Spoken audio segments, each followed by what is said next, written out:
C'est mieux là? Oui. Donc je vous présente l'association France-Amérique latine. Je suis Natalia du comité Toulouse. Donc l'association elle a plus de 50 ans déjà et elle est née les années 70. En fait, c'était à cause de la solidarité avec l'unité populaire au Chili. Donc c'est déjà un truc symbolique pour ce soir aussi. Donc c'est une association nationale. Elle a plusieurs comités au niveau régional. Donc nous, le comité Toulouse qui a une trentaine d'années, si je ne me trompe pas. Et on a toujours fait des projets de solidarité. Et dernièrement, on a aujourd'hui un projet avec le Brésil et, qui est financé par la région Toulouse. Et on a fait des conférences, on a un festival qui a déjà 10 ans, qui s'appelle Latinodoc. Donc ça passe en novembre, on va faire la publicité. On a des réseaux sociaux si vous voulez voir, on a le Facebook. Et donc aujourd'hui on a Franck avec nous au comité Toulouse, avant tout faisait partie du comité Grenoble. Et donc il y a toujours des activités. On a aussi en tant qu'association une revue qui s'appelle FALMAC. Et c'est une revue qui est assez intéressante. Et elle a toujours la conjoncture de l'Amérique latine. Donc vous pouvez le regarder, on a une petite table dehors si vous voulez regarder. Et sinon, si vous adhérez à l'association, vous adhérez aussi à avoir l'adhésion, ça compte la revue FALMAC aussi. Donc si vous voulez, c'est aussi ouvert aussi. S'il y a des gens qui veulent participer aussi, on est assez ouvert pour discuter et passer les informations déjà. Voilà. Donc, si vous voulez plus d'informations par rapport au comité Toulouse et national aussi, on aura la petite table dehors. Voilà, je crois que j'ai fait tout le tour. Oui. Et aujourd'hui, ce soir, c'est Franck qui nous présente un peu la conjoncture de Chili. Moi, je suis chilienne, donc si je peux peut-être introduire un peu avec quelques mots. Et ce qui se passe au Chili aujourd'hui, c'est super. Elle l'applaudit. C'est assez étonnant. En tout cas, mon ressenti en tant que chilienne, c'est assez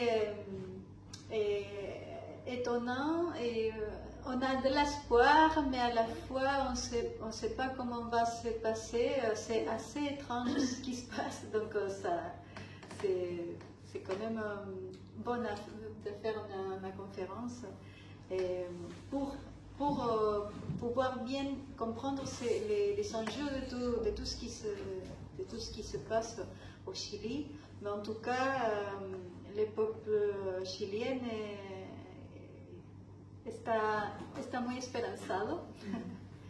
Et donc on verra la suite.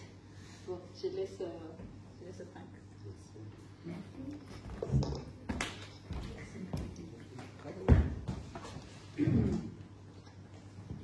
Comment ça se passe sur le chat? Pourtant, je l'utilise tous les jours. C'est comme ça, non? Oui. Ok. Donc bonsoir à toutes et tous. Merci Natalia, merci donc à France et Amérique latine, aux amis du monde diplomatique, à l'Université populaire de Toulouse, aux bijoux de nous accueillir. Et en fait le prétexte de ce soir c'était un contact, enfin un échange qu'on avait eu avec l'Université populaire et les amis du monde diplo, suite à un assez long article que j'ai publié en janvier dans le monde diplomatique pour essayer de faire une sorte de bilan de qu'est-ce qui se passait après l'élection du gouvernement Boric. Donc si vous voulez y revenir, il est disponible dans la version papier aussi sur le site. Bon, pour l'instant, pour les abonnés, mais bientôt il sera diffusé largement. Ça, ça c'est Aïna, qui est aussi franco-chilienne. Et donc le papier s'appelait, on a eu un débat d'ailleurs avec le Monde Diplo sur comment intituler ce papier, cet article, et finalement il s'est appelé « Tout commence au Chili ». Moi j'avais envie de mettre un point d'interrogation à la fin du titre, finalement on ne l'a pas mis, mais l'idée c'est voilà, de réfléchir un peu où est-ce qu'on en est aujourd'hui, en sachant que vous avez suivi, hein, il y a eu un bouleversement quand même assez important depuis 2019 dans donc ce pays du cône sud, avec des grosses avancées sociales et démocratiques, et en même temps, comme le disait Natalia, avec de nombreux doutes sur la profondeur, l'amplitude des transformations en cours, en sachant, là aussi, j'enfonce quelques portes ouvertes, mais il faut y revenir, que le pays a souvent été qualifié de laboratoire hein, du néolibéralisme à l'échelle latino-américaine, et parfois même à l'échelle mondiale. Il y avait un bouquin, il y a quelques années maintenant, de Noam Hickling, Le capitalisme du désastre, hein, la théorie du choc, qui montrait bien en quoi le Chili, d'une certaine manière, était un pays pionnier dans l'installation du néolibéralisme dans une période dictatoriale et autoritaire, celle de Pinochet, et en ouvrant, finalement, à l'échelle régionale puis internationale, ce qu'on a appelé ensuite le capitalisme néolibéral ou le néolibéralisme. C'est vrai que souvent, depuis la France, on parlait tout à l'heure de France-Amérique latine, de ses 50 ans, de la solidarité avec l'unité populaire. Le Chili, ici, dans pas mal, disons, dans la gauche française, pour aller vite, résonne souvent avec les images d'Allende, de la voie chilienne au socialisme, de la solidarité ensuite face à la répression, au terrorisme d'État sous Pinochet, l'accueil aussi des exilés politiques chiliens. Donc le pays résonne finalement, en particulier dans les espaces de la gauche sociale et politique en France. Et d'une certaine manière, le pays aussi représente ce virage brutal de la tentative de rompre avec le capitalisme, avec l'impérialisme, de mener une voie chilienne au socialisme, qui se voulait démocratique, non armée, avec les 16 ans de dictature qui ont transformé le pays radicalement. Et à partir de 89-90, donc une sortie du régime autoritaire. Certains ont parlé de démocratisation ou de transition démocratique, mais une sortie qui s'est faite au prix lourd, on pourrait dire de cette manière-là, puisque voilà, tous les héritages continuent à peser sur la société chilienne. Alors, bon, moi, mon idée, je vais déjà essayer de ne pas être trop long, donc je vais me mesurer, sinon ça risque d'être très long.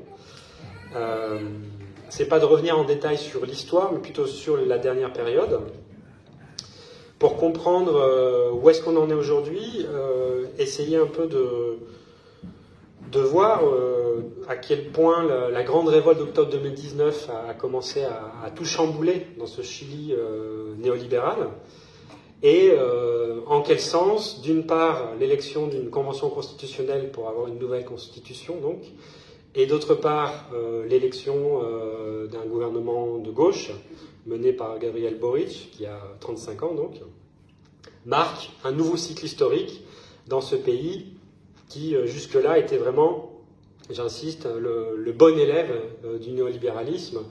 Vous aurez remarqué, par exemple, quand on parlait du tournant à gauche en Amérique latine dans les années 2000, il y avait Evo Morales en Bolivie, Rafael Correa en Équateur, Chavez au Venezuela, même Lula au Brésil. On parlait donc d'une vague rose. C'était pas la révolution, mais il y avait voilà, des gauches au pouvoir. Le Chili est toujours resté bien ancré de l'autre côté de la cordillère, dans le néolibéralisme, et dans les dernières périodes, en plus gouverné par une droite conservatrice dure, avec à sa tête Sebastián Piñera, donc un président vraiment qui incarne le grand patronat dans le pays, qui est un peu une sorte de Berlusconi à la chilienne, qui est multimillionnaire, qui contrôlait des clubs de foot, des compagnies d'aviation, les médias, etc. Donc là, aujourd'hui, on est quand même dans une toute autre période, et c'est ça qui est intéressant de réfléchir, c'est comment on en est arrivé là, quelles sont les perspectives finalement dans les prochains mois, les prochaines années, en essayant en tout cas de dresser quelques perspectives, et peut-être aussi tirer quelques leçons de quelle manière l'expérience chilienne, une fois de plus, peut nous faire réfléchir sur ce qui se passe ici en France. Le Chili reste proche, en ce sens, comme on disait dans les années 70, le Chili est proche, au sens où on peut réfléchir, nous, ici, sur ce qui se passe là-bas, de la même manière que les Chiliens et les Chiliennes ont réfléchi, par exemple, à l'expérience Podemos, à l'expérience grecque, etc., pour penser les reconfigurations de la gauche dans le pays. Donc, moi, ça fait très longtemps que je travaille sur le Chili, que j'écris sur le Chili. J'ai vécu plusieurs années au Chili dans les 15 dernières années. Mais donc, il faut le préciser, ça fait plus de 2 ans et demi que je ne vais pas au Chili. Donc ça, c'est déjà une limite. Je suis en contact permanent avec des copains, des camarades sur place, qui me permet de suivre au jour le jour ce qui se passe là-bas. Et aussi en lisant la presse, en voyant les dynamiques des mouvements sociaux. Bon, l'article du Monde Diplo de janvier, il essayait de traiter vraiment le moment présent, la conjoncture. Avant de faire ça, je vous propose donc 3 points. Revenir très rapidement sur la dernière période, disons les 30 dernières années, mais juste en donnant quelques points de chronologie. Ensuite, développer qu'est-ce qui s'est passé à partir d'octobre 2019 et la grande révolte populaire qu'il y a eu. Et finalement, creuser plutôt aujourd'hui donc le nouveau gouvernement, l'état des mouvements sociaux et le projet de nouvelle constitution. J'essaierai aussi de vous montrer quelques images. Je pense que parfois les images elles parlent beaucoup mieux que ceux qui prétendent les commenter d'ailleurs. Par exemple, je vous en mettrai plusieurs images qui vont circuler. Celle-ci, c'est Sabine Greppo, une photographe, qui, voilà, vous allez voir défiler un bouquin qu'elle est en train de sortir, d'ailleurs que France Amérique Latine soutient, qui est disponible en version papier. Et vous allez avoir quelques images sur cette grande révolte d'octobre 2019, qui est le point en fait central de tout ça. De mon point de vue, si on reparle du Chili, c'est justement parce qu'il y a eu cette révolte d'octobre 2019. Si on peut parler d'une nouvelle constitution, c'est aussi grâce à cette ouverture politique, ce surgissement par en bas. Et d'une certaine manière, mais de manière assez différée, l'élection de Boric est aussi un effet finalement de cette rupture sociale et politique de la révolte de 2019. Mais j'insiste, Boric n'est pas le produit direct de cette révolte, et c'est là-dessus aussi que je reviendrai. Alors, s'il y a un mot qui a résonné très fortement, justement, pendant octobre, au sein des mobilisations, des manifs, c'est peu à peu cette idée que no son 30 pesos, son 30 años. Donc, l'idée que c'était pas à cause de l'augmentation de 30 centimes du prix du métro que les jeunes étaient dans la rue, et ensuite les précaires, les secteurs, les travailleurs, les classes moyennes précarisées, endettées. C'était pas à cause de cette petite augmentation, c'était surtout 30 années d'une démocratie néolibérale qui a accumulé le mal-être, le rejet aussi d'une partie des citoyens, des travailleurs, des jeunes chiliens et chiliennes. Et donc, c'est intéressant quand même de revenir là-dessus, parce que quand il y a eu la fin de la dictature en 89-90, très souvent, le Chili était présenté comme le pays modèle, un peu comme l'Espagne d'une certaine manière, de la transition réussie, qui s'est faite finalement de manière pacifiée, négociée.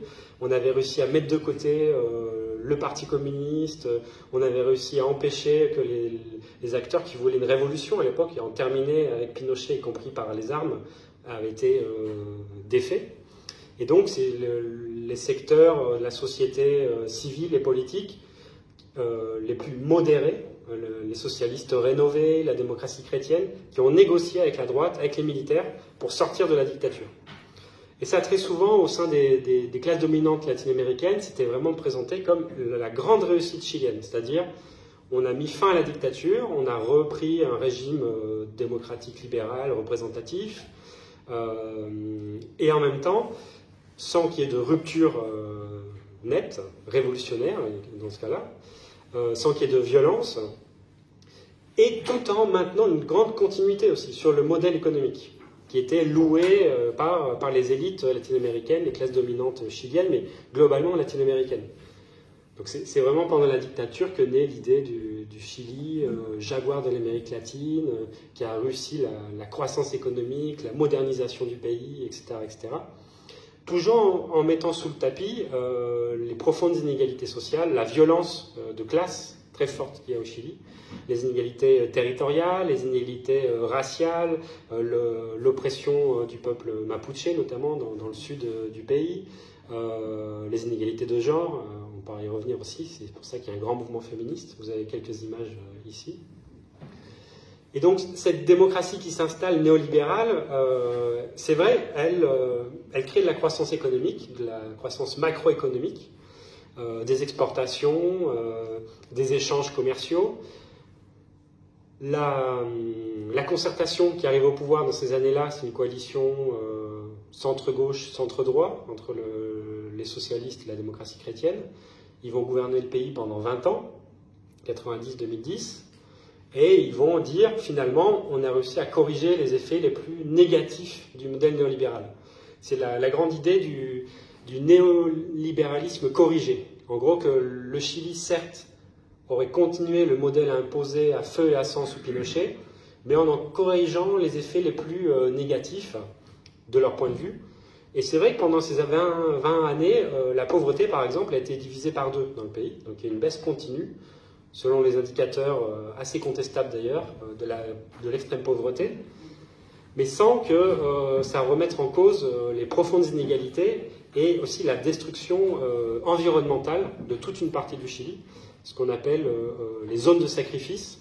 C'est des territoires entiers qui sont sacrifiés finalement à un modèle macro-exportateur autour, donc, vous le savez sûrement, c'est un grand pays minier, le cuivre et aujourd'hui en particulier le lithium, l'exportation de saumon d'élevage, qui est une catastrophe pour la mer chilienne, le bois, eucalyptus, pin, qui a envahi tout le sud du pays pendant la dictature, mais aussi qui a été renforcé pendant les années de la concertation démocratique. Souvent des terres qui ont été usurpées d'ailleurs au peuple mapuche, avec des conséquences environnementales complètement catastrophiques.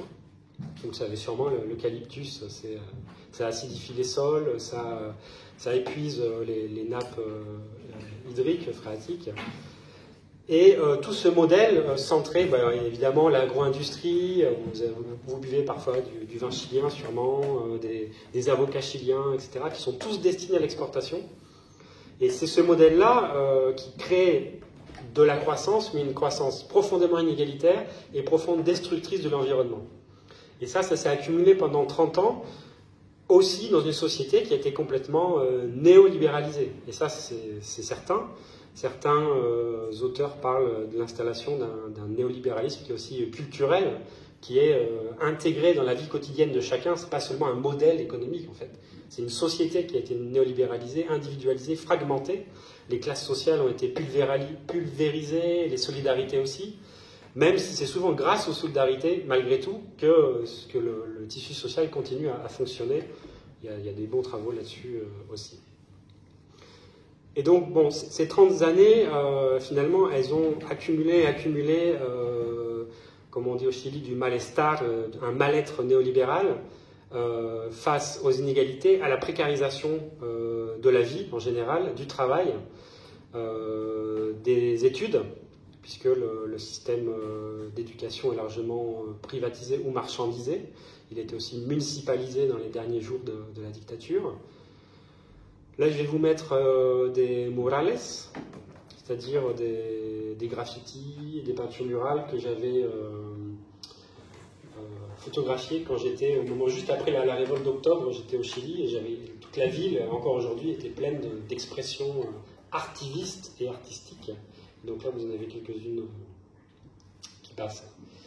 Et donc, voilà, tout ce néolibéralisme avancé, ce néolibéralisme radical, fait de précarisation du travail, de sacrifice des territoires et de la nature, d'endettement généralisé, de consommation aussi, parfois complètement folle.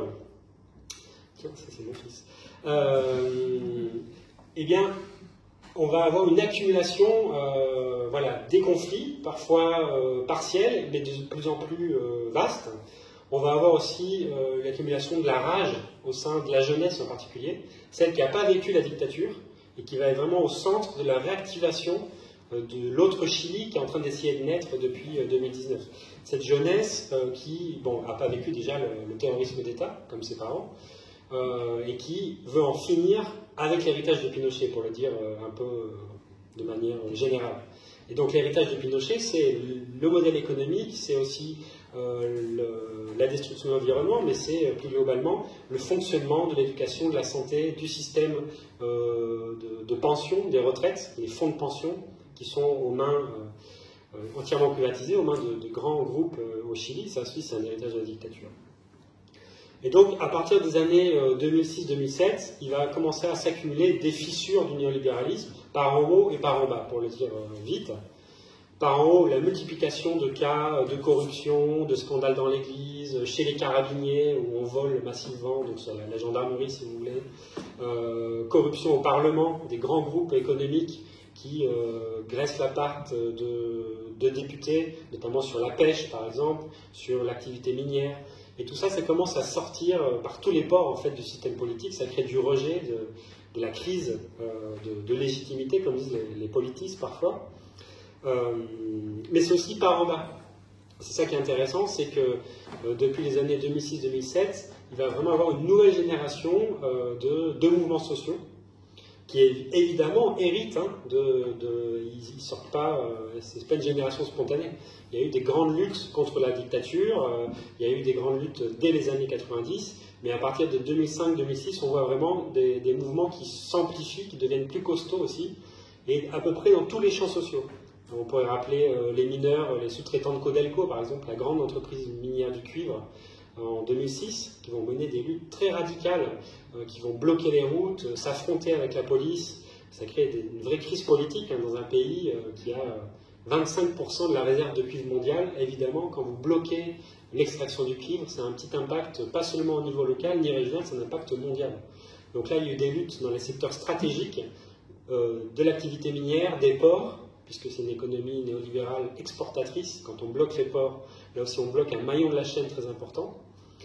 Donc ça, c'est dans l'espace syndical, un espace syndical qui malgré tout a été ravagé, évidemment, par la dictature, par la répression et par un code du travail qui est un des plus régressifs de l'Amérique latine.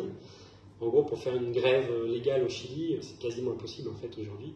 C'est un des défis d'ailleurs du prochain gouvernement. Mais on a aussi la réactivation des luttes. Alors là, c'est pas une réactivation, il y a le maintien des résistances mapuche qui viennent d'une histoire très longue, qui viennent aussi de l'histoire du néolibéralisme plus courte, et qui viennent de la lutte contre cette démocratie qui a continué à opprimer en fait un peuple, les Mapuches en particulier, sans qu'il y ait de restitution massive de terres, sans reconnaître leur droit à l'autodétermination, sans reconnaître leur droit à l'autonomie, par exemple dans l'espace de la justice. Il y a eu des petites avancées, je ne dis pas qu'il n'y a rien eu, il y a eu des petites avancées dans ces années 90-2000, souvent le fruit de mobilisations d'ailleurs, sur la reconnaissance du multiculturalisme, sur le bilinguisme à l'école, etc. Mais sur le cœur du problème, qui sont celles de la terre, de l'autodétermination, le peuple mapuche reste un peuple opprimé par l'État chilien démocratique. Donc là, il y a un autre acteur très très important pour prendre ces fissures du néolibéralisme. Et puis, d'autres acteurs qui vont être clés dans la dernière période, c'est les nouvelles luttes féministes, notamment à partir de 2016. Vous vous rappelez peut-être de Ni Una Menos en Argentine. Il y a eu un grand mouvement féministe très très important du côté argentin, suite au massacre d'une jeune femme. Et il y a eu des conséquences de l'autre côté de la cordillère, dès 2016. Les premiers cabildos, assemblées féministas. Et ça va déborder sur un mai féministe en 2018, où il va y avoir une occupation massive de plus de 10 universités, parfois pendant des mois. Et ce mai féministe, il est vraiment venu faire trembler en fait quelque chose qui est aussi au cœur du modèle néolibéral, c'est le patriarcat. Le patriarcat et son articulation au capitalisme néolibéral, aux inégalités sociales, aux inégalités raciales. Donc ceux qui hurlent à l'intersectionnalité, étudiez le Chili, On voit très bien comment fonctionne l'intersection des dominations, des oppressions, et aussi les réactivations des résistances dans ces intersections-là. Et le mouvement féministe, vraiment, il a été clé parce qu'il a remis au centre du débat, par exemple, la question de la grève féministe, qui a été un grand succès en mars 2019. Il y a eu plus de 2 millions de féministes qui ont défilé et qui ont réclamé, revendiqué l'idée de la grève. Et ce n'est pas une petite chose dans un pays où faire la grève est devenu quasiment... en gros, quand on fait la grève au Chili, on prend beaucoup de risques de la répression, de perdre son travail, etc. Et se remettre à revendiquer la figure de la grève au sein du mouvement féministe, mais en la faisant déborder très largement l'espace productif, en parlant de la reproduction sociale, en parlant de l'espace de la consommation, des relations sociales de sexe, de l'autodétermination des corps, c'était aussi là aussi très très important. Et un dernier aspect, parmi d'autres, c'est les retraités. Donc l'autre maillon de la chaîne, il y avait les jeunes qui étaient très fortement mobilisés, mais aussi les retraités, qui ont commencé à dire « mais on est en train de crever ». Dans ces années 2005-2010, en fait, c'est toute la génération des retraités qui avait vécu la privatisation massive des retraites sous Pinochet, qui avait vu leur retraite, toute leur retraite, passer à des fonds de pension, sans qu'ils aient le choix d'ailleurs, sauf les militaires, qui ont gardé leur petite cagnotte publique par répartition, comme par hasard.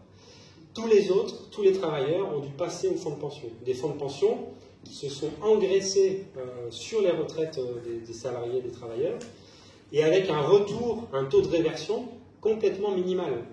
Au Chili, le salaire minimum aujourd'hui, c'est autour de 390 $.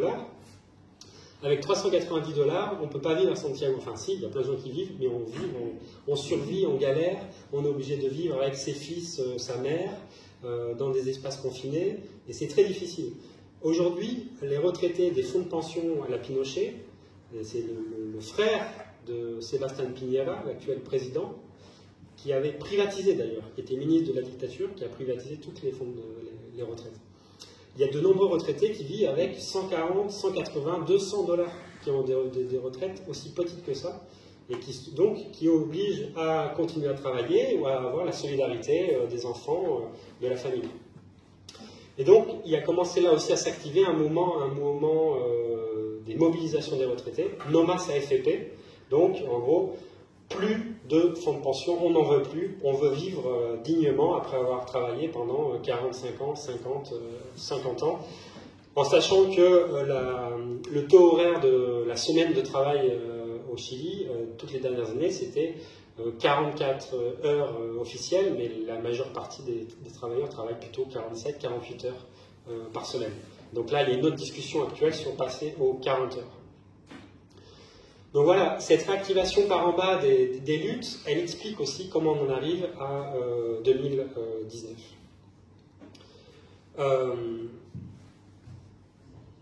On peut dire que la grande surprise d'octobre 2019, c'est que ça a explosé dans tous les sens. Ça a surpris tout le monde, à commencer par la gauche, à commencer par les centrales syndicales, par une partie des mouvements finalement installés dans le mouvement social organisé.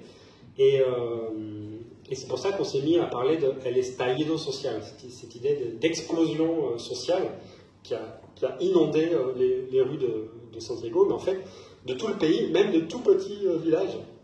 C'est ça qui a été vraiment super impressionnant et intéressant. Donc effectivement, en octobre 2019, ça part d'abord de l'augmentation du prix du transport et ça va déborder complètement ces revendications pour passer sur la précarisation du travail, les salaires, l'endettement, qui est quelque chose d'essentiel, et aussi la Constitution. Parce qu'un des éléments de continuité de la dictature de Pinochet en démocratie, c'est le maintien de la Constitution de Pinochet jusqu'à nos jours.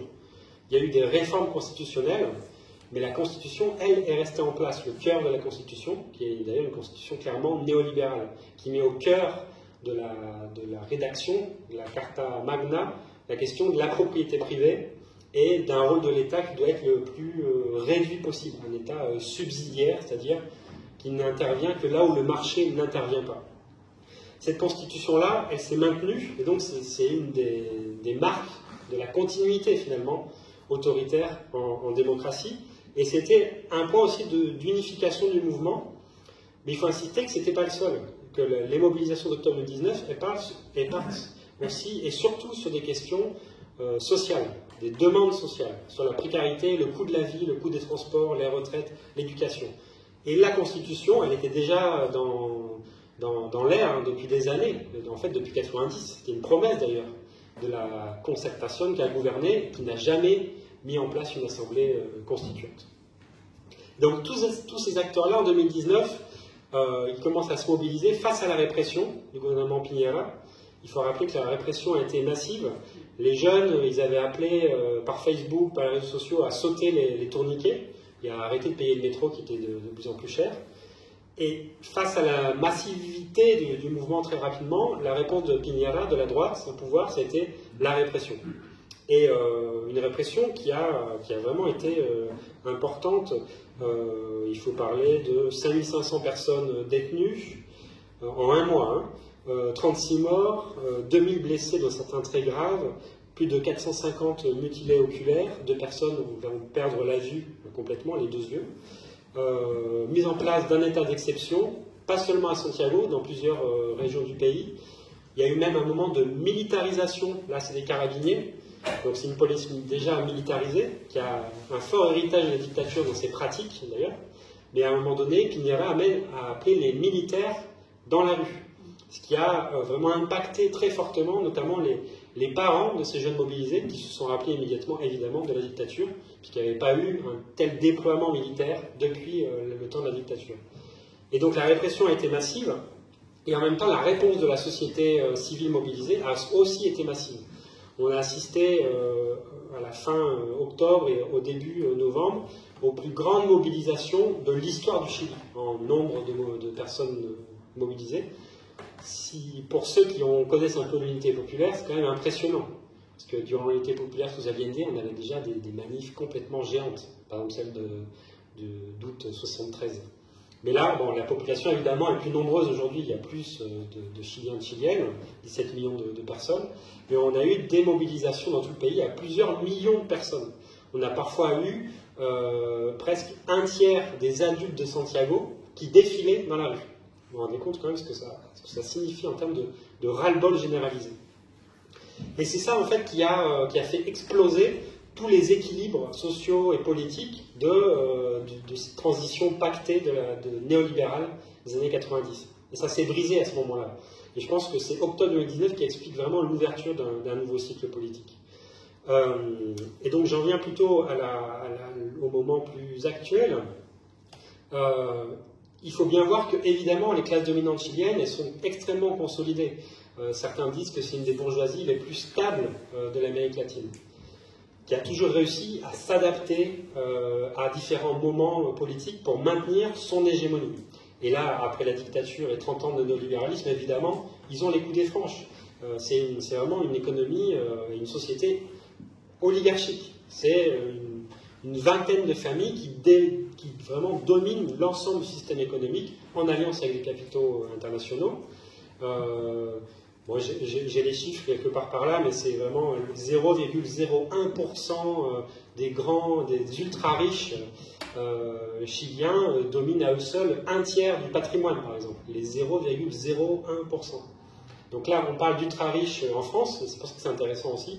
On parle du président des riches, là c'est le président des ultra riches, si vous voulez, et vraiment des secteurs capitalistes qui dominent les secteurs les plus importants de l'économie chilienne, avec des relais permanents au sein du système médiatique, qui est complètement dominé par 2 grands groupes, et qui dominent la radio, la presse, la télévision, et des relais directement dans tous les partis, du centre-gauche jusqu'à la droite pinochetiste. Mais face à l'ampleur de la mobilisation, en fait, tout a tremblé, tout l'édifice s'est mis à trembler, et Piñera a failli d'ailleurs être destitué par la rue, ce qui aurait d'ailleurs pas été une surprise d'une certaine manière, si on se rappelle que dans la région, en Bolivie, en Équateur, en Argentine, dans les années 2000, il y a eu plusieurs gouvernements qui ont été jetés par la rue, qui ont été destitués par en bas. Mais on était au Chili. Et là, au Chili, finalement, la tentation et la tentative des dominants, ça a été de dire, bon, là, on est au bord de la rupture, une rupture qui peut aller beaucoup plus loin, donc il va falloir essayer de canaliser et de donner une sorte d'air institutionnel à ces grandes mobilisations pour voir si on arrive à stabiliser la situation. Et en face, évidemment, pour les acteurs sociaux, le calcul, c'était jusqu'où on peut aller en vivant une telle répression, en étant mobilisé pendant un mois et demi, et on sait que les mobilisations ne peuvent pas se maintenir au top en permanence, et comment on peut déboucher politiquement suite à ces milliers d'assemblées territoriales, à la mise en place de nouveaux espaces de discussion dans les quartiers, à l'affrontement systématique avec la police pour se défendre face à la répression. Et une porte de sortie, ça a été donc l'accord pour la paix et la nouvelle constitution qui a été signé en novembre 2019 par une grande partie du Parlement, dont Gabriel Boric, celui qui vient d'être élu président, qui a fait le pari de négocier avec la droite chilienne et avec le centre un accord qui donnerait une issue institutionnelle à la crise politique et sociale, et surtout à la crise sociale. Ce qui est intéressant, aujourd'hui, c'est vrai qu'il y a une Boric mania tellement importante qu'on a peut-être oublié, mais à ce moment-là, Boric, il a été largement rejeté par le mouvement social. Sa cocine, on parle de la cocina d'une cuisine à porte fermée entre parlementaires pour essayer de trouver une issue à la crise. Il y a toute une partie du mouvement social qui a désavoué Gabriel Boric à ce moment-là. Alors, qui est Gabriel Boric? Donc aujourd'hui il a 35 ans, il est vraiment issu des grandes luttes étudiantes des années 2011 et de la création de ce qu'on a appelé une nouvelle gauche au Chili, qui essayait de construire entre la vieille concertation, qui a gouverné le pays pendant 20 ans, et le Parti communiste, qui est un acteur politique très important au Chili, historique, qui a gouverné avec Allende, qui a participé à la résistance à Pinochet, et qui depuis les années 90 était plutôt bas en termes électoraux, mais toujours présent au plan syndical, dans les mouvements sociaux, etc. Autour de Gabriel Boric, il y a une tentative donc, de cette nouvelle génération de syndicalistes étudiants de construire une troisième force, d'une certaine manière, à gauche, autour de ce qui s'appelait la Izquierda Autónoma, bon, je ne rentre pas dans les détails, mais on pourra en parler tout à l'heure si vous voulez, qui a essayé de comprendre le nouveau mouvement politique et d'une certaine manière, ils ont quand même bien senti ce moment, puisque, un peu à l'instar de Podemos en Espagne, en quelques années, cet espace politique-là a réussi à construire une nouvelle force qui s'appelle finalement le Frente Amplio, donc le Front Large, a réussi à avoir plusieurs députés qui sont passés directement du syndicalisme étudiant au Parlement. Vraiment, on parle de quelques années. Hein. Le Frente Amplio, il est créé en 2016, le mouvement étudiant c'est en 2011, et à peine 2 ans plus tard, Boric est élu député, mais aussi George Jackson, qui est aujourd'hui le bras droit du futur gouvernement Boric. Il y avait aussi des militants et militantes communistes, comme vous avez peut-être entendu parler, Camilla Vallejo, qui est une figure importante du mouvement étudiant de ces années-là, et d'autres. Donc il y a une nouvelle génération qui passe de la rue au Parlement en quelques années.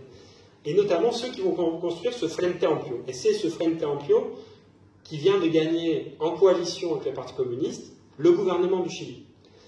Donc, pour résumer, on parle vraiment d'une accélération des temporalités politiques institutionnelles qui sont quand même assez impressionnantes. Une organisation qui n'existait pas encore en 2016, aujourd'hui, est à la tête de l'État chilien, dans un pays ultra néolibéral où les classes dominantes sont effectivement très consolidées. Donc, de ce point de vue-là, aussi regarder vers le Chili, c'est quand même très intéressant à mon avis, en tout cas pour ceux qui pensent à gauche et qui pensent les alternatives au néolibéralisme. On verra bien entendu que c'est un peu plus compliqué que ça et que pour l'instant on n'est pas encore dans le cadre d'une alternative réelle au néolibéralisme. Ça va être très très compliqué cette histoire.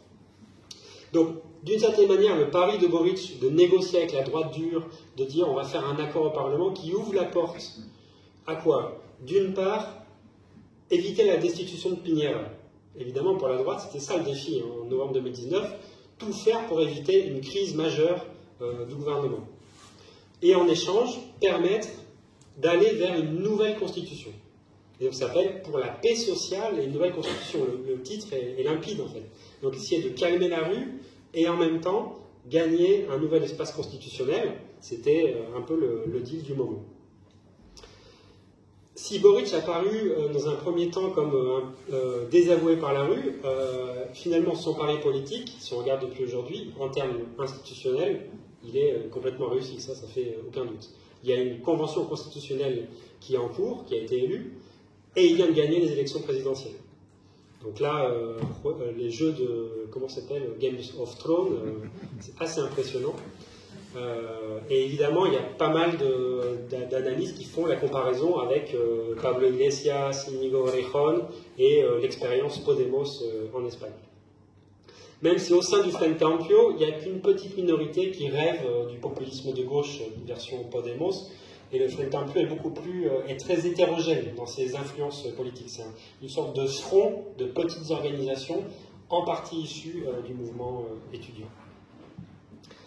La grande question de 2019, il y a certains auteurs qui ont dit on a eu l'impression de gagner alors qu'on était en train de perdre. Donc il y a une partie du mouvement social, de la gauche radicale, de la gauche anticapitaliste, qui est plutôt minoritaire, très divisée au Chili, disons l'espace à gauche du Parti communiste. Il y a plein de petits courants, hein, trotskistes, guevaristes, qui se revendiquent aussi du MIR chilien, le mouvement de la gauche révolutionnaire, mais qui sont très petits, très fragmentés, très divisés. Et au sein des mouvements sociaux qui ont dit, effectivement, on s'ouvre un nouveau cycle politique, mais on a perdu parce qu'ils ont réussi à canaliser d'une certaine manière les luttes. Ça, c'est une des interprétations. Et évidemment, dessus est arrivée la pandémie, et là, c'était beaucoup plus difficile de se mobiliser. Et la répression a continué. Il faut parler notamment de ce qui sont nommés les prisonniers politiques de la révolte chilienne, qui à un moment donné ont été des centaines, peut-être jusqu'à 2500, donc, qui ont été arrêtés pendant la révolte d'octobre, et qui ont été mis en prison, sans jugement pour une grande partie d'entre eux. Aujourd'hui, il reste quelques dizaines de personnes, plus de 2 ans, plus de 2 ans et demi après. Donc le coût social est très fort. En même temps, donc c'est ouvert un nouveau mouvement politique au Chili. A été élue une convention constitutionnelle. Je peux vous montrer, par exemple, cette nouvelle convention constitutionnelle. Où est-ce qu'elle est ?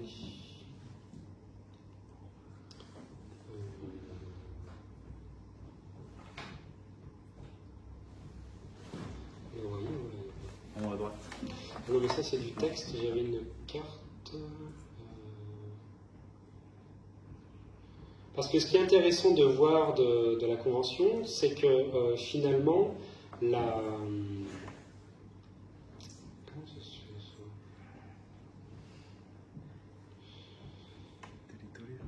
on peut dire qu'il y a une traduction dans les urnes de la révolte sociale d'octobre. Et il y a une entrée massive des indépendants. Et ça, c'est quand même assez impressionnant à quel point les indépendants sont rentrés dans la Convention. Ah non, ça doit être là. Voilà, c'est ça.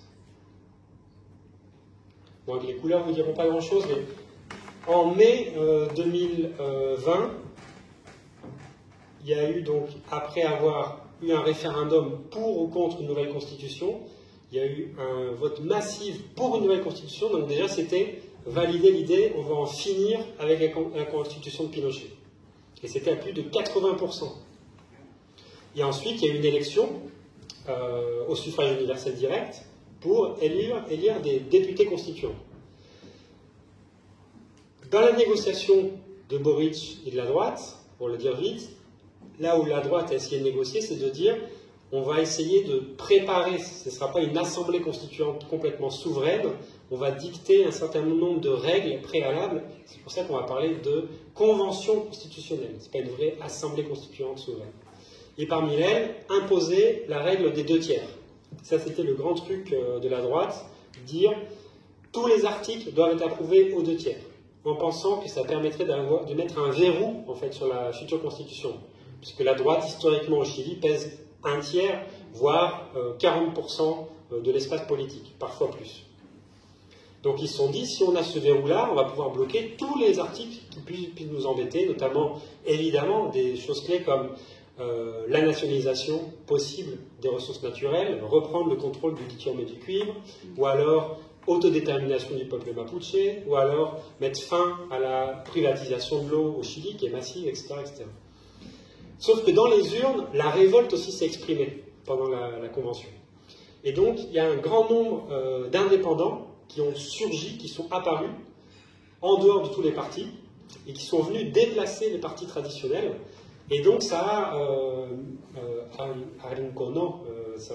comment on dit, ça a coincé dans un coin les secteurs les plus conservateurs. Vamos por Chile, donc ça c'est le bleu, c'est la droite dure et traditionnelle, libérale ou conservatrice. Ensuite, ça c'est l'ancienne concertation, c'est les partis traditionnels du centre-gauche et du centre. Et là, vous avez Apruebo Dignidad, où vous allez retrouver la coalition qui vient de gagner la présidentielle aujourd'hui. Et donc, il y a une coalition entre le Parti communiste et ce qui est le Front large. Vous avez plusieurs petites organisations, certaines plutôt très à gauche, d'autres plutôt vraiment au centre, plutôt social-libéral même. Il y a même le Parti libéral dedans. Et là, en violet et en, disons, je sais pas, vert, ce sont tous les indépendants qui sont rentrés et qui souvent sont issus des luttes d'octobre. Certains n'ont aucune expérience politique préalable, de nombreux d'entre eux, donc ça s'appelle les indépendants. Certains, ils sont apparus dans la chaleur des luttes d'octobre, donc j'en parle toujours, mais je vais le redire, vous avez la Tia Pikachu, donc, vous voyez Pikachu, non? Bon, il y a une femme d'en bas, précaire, qui est chauffeuse, le matin, elle va chercher des gamins à l'école. Très mal payés, hein, c'est vraiment des travaux très précaires. Et son gamin, qui jouait sur le portable, un jour, il a acheté plein de déguisements Pikachu, des vrais déguisements, des grands. Et donc, il ne savait pas quoi en faire, elle avait ça dans un coin. Et quand elle a éclaté octobre, elle a commencé à se déguiser en Pikachu. Il est devenu une figure des luttes, parce qu'elle allait au contact avec la police. Elle était vraiment courageuse. Elle est députée constituante. Vous avez le dino aussi, dinosaure, déguisé en dinosaure. Et plein d'autres, vraiment qui sont issus d'en bas, sans expérience syndicale, sociale, politique. Aujourd'hui, sont députés constituantes au sein de ce qu'on a appelé la liste du peuple, et aujourd'hui qui a été reconfigurée parce qu'il y a eu plein de conflits internes. Et une autre conquête, c'est parité totale, femmes-hommes. Il y a même eu plus de femmes élues que d'hommes, et du fait d'une règle idiote, certaines femmes ont dû rendre leur siège à des hommes pour qu'il y ait une parité égale, puisqu'il y avait c'était parité égale, sans possibilité qu'il y ait plus de femmes que d'hommes. Et aussi une autre conquête des luttes mapuche, c'est des sièges réservés pour les peuples autochtones. Pas que mapuche, Yaguitas et autres. Et donc, d'une certaine manière, aujourd'hui, la pointe avancée d'octobre 2019 dans les institutions, dans les nouvelles institutions, c'est cette convention constitutionnelle. Et j'en dirai quelques mots, mais là je suis en train de parler trop longtemps. Donc je parle ensuite de l'autre événement politique important, c'est évidemment la présidentielle. Lors de la présidentielle, la situation était beaucoup plus compliquée. On pensait qu'elle allait se répéter potentiellement, en tout cas à gauche, cette irruption finalement dans les urnes. Finalement, c'est le feu d'octobre qui est là, qui se traduit institutionnellement d'une certaine manière. Évidemment, dans le cadre d'une élection présidentielle et parlementaire, alors que les grandes machines partisanes sont actives et qu'on re-rentre dans un cycle politique plus traditionnel, on est quand même revenu en partie vers les partis, disons, historiques conservateurs, pensaient qu'ils allaient redominer le jeu. Et là, la surprise, ça a été, vous l'avez peut-être vu, c'est qu'au premier tour, il y a un acteur qui n'était pas un acteur d'octobre évidemment, et qui n'était pas non plus un acteur historique de la droite chilienne, c'est l'extrême droite. Au premier tour des élections, on s'est retrouvé avec un effondrement, pour le dire vite, des partis traditionnels. En tout cas, ils se sont retrouvés en 3e, 4e, 5e ligne, et sur le devant de la scène, Antonio Cast, avec presque 28% des voix, et cette nouvelle gauche, alliée au Parti communiste, avec Gabriel Boric, 26% des voix. Le troisième homme, c'est aussi un nouveau venu, enfin en partie un nouveau venu, en tout cas il ne fait pas partie des partis traditionnels. Donc vous vous retrouvez avec les partis qui ont gouverné le pays pendant 30 ans, Sichel, la droite néolibérale, et Provoste, la démocratie chrétienne, vraiment derrière. Donc là, il y a quand même effondrement des partis traditionnels, et en même temps, la surprise, c'est l'ampleur de ce qu'a réussi à construire l'extrême droite en peu de temps. C'est un peu un outsider, il a réussi à dépasser tout le monde, notamment la droite, sur sa droite, en faisant une campagne sur le retour à l'ordre. Donc d'une certaine manière, Cast, c'est la contre-offensive de la droite face à Octobre, avec une promesse forte de ordre social, xénophobie, mano dura, donc contrôle militarisé des luttes mapuche dans le sud, un discours qui n'hésite pas à revendiquer, y compris l'héritage de la dictature. Alors ensuite, il a essayé un peu de modérer son discours, mais c'est vraiment une extrême droite militariste, xénophobe, antiféministe, profondément religieuse, et qui avait donc comme objectif vraiment fermer la parenthèse. C'était ça, Cast. Fermer tout ce qui s'est passé depuis 2019. Et en face, Boric, qui a revendiqué à la fois 2019 et en même temps essayé d'occuper un espace, disons, entre la gauche et ensuite plutôt vers le centre-gauche. On reste dans des moments politiques où environ 50% de l'électorat ne va pas voter. Donc ça, c'est quand même pas une petite donnée. À chaque fois, pour la constituante, toutes les dernières élections, y compris pour la présidentielle au premier tour, on a au premier tour 53% des personnes qui ne vont pas voter, et notamment dans les classes populaires. Donc structurellement, le rejet du système politique est toujours là, ça c'est clair. Et en même temps, au deuxième tour, vous l'avez vu, ce qu'a réussi à faire la coalition donc, du Parti communiste du Front Ample, c'est mobiliser largement, notamment dans ce secteur abstentionniste, pour gagner dans les quartiers, gagner dans les territoires, notamment en dehors de Santiago, et faire un saut de presque 8 points pour finalement gagner très largement l'élection face à Cast. Je ne me rappelle plus si j'ai un camembert là-dessus à vous montrer, mais c'est una vuelta, voilà. Donc la coalition, c'est un pari gagné, puisque d'une part, elle met de côté ce qui était la concertation, les partis historiques du centre-centre-gauche. Elle gagne la présidentielle sans eux, et même contre eux au premier tour. Donc elle construit autour du PC et du Front large. Et en même temps, elle défait l'extrême droite. J'en finis là-dessus. Sur quel programme? Le programme assumé de Boric, c'était répondre aux demandes sociales fortes qu'il y a dans le pays, reconstruire un système de retraite avec une entité publique, poser la question d'un modèle dit vert, donc reconnaître en tout cas la crise écologique, avoir une nouvelle fiscalité à hauteur initialement de 8 points du PIB de la richesse nationale, taxer notamment les hauts revenus et l'activité minière, mais ça reste quand même un programme pas de rupture révolutionnaire, évidemment. Et comme l'a dit dernièrement Camilla Vallejo, qui aujourd'hui est donc porte-parole du gouvernement et ministre, on a formé finalement un gouvernement de centre-gauche. Donc il y a évidemment de la déception par rapport de là où on est parti, et en même temps beaucoup d'espoir face à un néolibéralisme qui est toujours massif au Chili. Ce qu'il faut souligner, c'est qu'entre les deux tours, Boric a profondément modéré son discours. Il a joué au centre, c'est un classique de toute façon. Il a même modéré son programme de fiscalité. Il est passé de 8 points à 5 points du PIB. Il a donné des garanties très fortes au patronat, au marché. Et la confection, donc là vous n'allez rien y voir, mais la confection du gouvernement, elle est vraiment le produit d'un nouveau compromis avec l'ancienne concertation. Donc cette concertation néolibérale qui a gouverné le pays pendant 20 ans, elle vient de re-rentrer aux forces au gouvernement. et à des postes clés, notamment. Le ministère du budget, il est aux mains d'un libéral ou néolibéral qui était président de la Banque du Chili, de la Banque la Banque nationale. Le Parti socialiste re-rentre aussi au gouvernement avec des postes clés.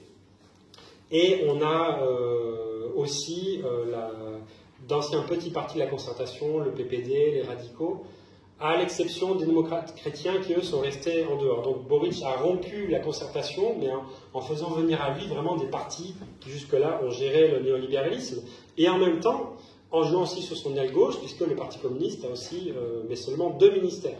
Un qui est clé, celui de Camila Vallejo, qui est porte-parole, et l'autre, Ciencia, non? C'est quoi déjà? Comment?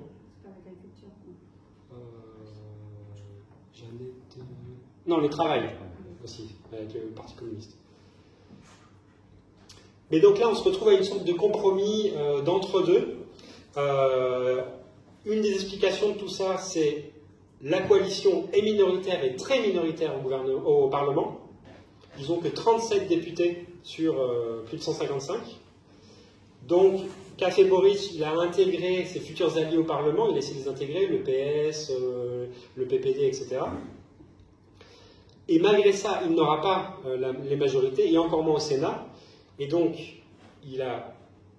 c'était un programme initialement, disons, de reconstruction de social-démocrates, en répondant à l'urgence sociale sur l'éducation, la santé et les retraites. Entre les deux tours, il a modéré son discours. En faisant le gouvernement, il vient de faire rentrer des forces qui sont jusque-là assez conservatrices, finalement, qui ne veulent pas de transformation radicale. Et en plus, il a un problème institutionnel clé, c'est qu'il n'a pas de majorité au Parlement. Tout ça pour dire que ça va être très très compliqué, ça c'est le Parlement. Après Dignidad, vous voyez, c'est le rouge.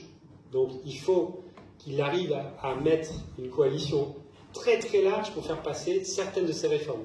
Autant vous dire que la bourgeoisie chilienne qui contrôle toute une partie de ces partis-là, ils vont évidemment tout faire pour empêcher une réforme fiscale un peu audacieuse, empêcher l'idée par exemple qu'il avait d'avoir une entreprise publique du lithium. C'est un des grands défis du moment. Ça pose aussi la question de qu'est-ce qui va se passer avec le peuple mapuche. Là, il vient de nommer chef de cabinet un de ses amis des luttes étudiantes qui lui a toujours pris des positions quand même assez courageuses sur la question mapuche, en parlant d'autodétermination, restitution des terres. Mais en même temps, il va devoir gérer les forces armées, les carabiniers, etc.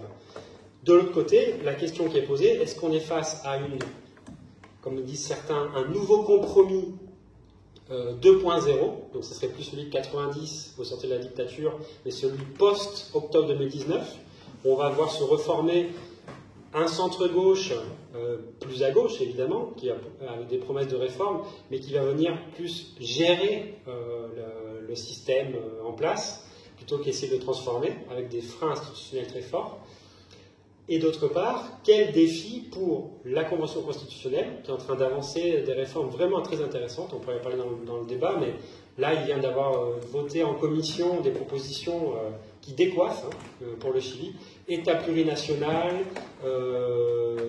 système unicaméral, on ferme le Sénat, carrément, autodétermination du peuple mapuche, certains parlent de nationalisation des ressources naturelles. Donc voilà, il y a des choses qui sont en discussion très importantes à la Convention constitutionnelle. Et en face, le rôle des mouvements sociaux, la possibilité de réactiver une unité par en bas, pas seulement pour pousser le gouvernement, même pour dénoncer les limites et avancer en termes démocratiques et sociaux. C'est ça le défi qui est ouvert aujourd'hui. Bon, j'ai été un peu long, je m'en excuse, et je reste à votre disposition s'il y a des questions, des interventions.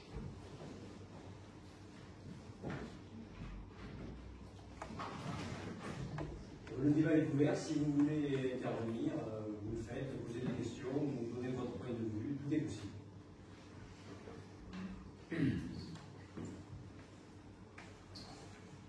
Oui, bonsoir. Bonsoir, M. Mathis. J'avais plusieurs questions, des décisions qui, votre avis sur le futur de cette gauche-là, un peu diluée, quoi. Vous disiez au début que la pauvreté a été divisée par deux. il dit c'est contestable. Vous, quand on divise par 2, ben, c'est par 2, donc c'est pas contestable. Du coup, c'est quoi en fait diviser par 2 pour vous? Et pourquoi c'est contestable? Et puis, vous parlez aussi beaucoup de. Moi, je fais des études en économie, et du coup, vous parliez de l'endettement. Je me demandais, alors, l'endettement, il est plus dans les grandes lignes apparemment de Boric, ou je ne sais pas, je n'ai pas entendu. Du coup, je me demandais, est-ce que c'était toujours quelque chose de clé dans la gouvernance, dans le gouvernement de ce nouveau gouvernement, enfin, comment ils vont le gérer? Et d'ailleurs, si vous avez des chiffres là-dessus, je n'ai pas compris.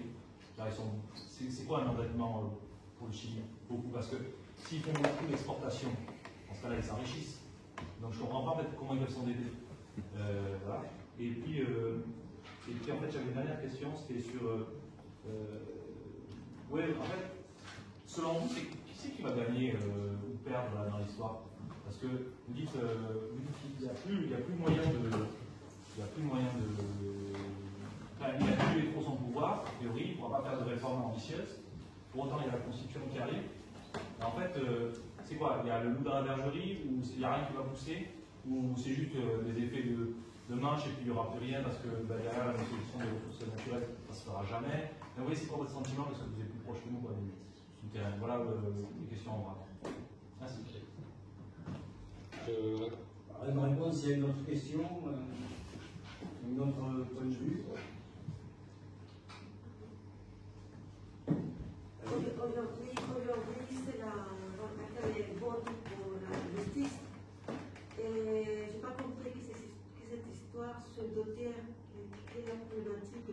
Je pense qu'il va y avoir des votes, ils s'attendent que ces votes ne sont pas tous favorables, mais je comprends les 2 tiers. Si vous pouvez m'expliquer.